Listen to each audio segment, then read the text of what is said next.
بسم اللہ الرحمن الرحیم۔ السلام علیکم ورحمۃ اللہ وبرکاتہ۔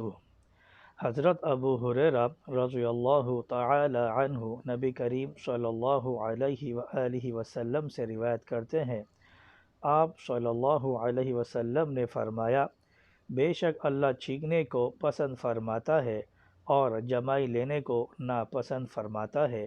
جب تم میں سے کسی ایک کو چھینک آئے اور وہ الحمدللہ کہے تو اسے سننے والے ہر مسلمان پر لازم ہے کہ وہ اسے یرحمک اللہ یعنی اللہ تم پر رحم فرمائے کہے۔ رہی جمائی تو وہ شیطان کی طرف سے ہے۔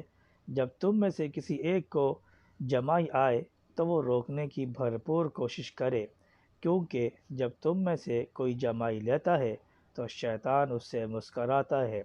رواہ البخاری۔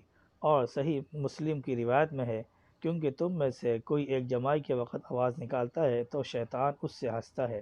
رواہ البخاری و مسلم۔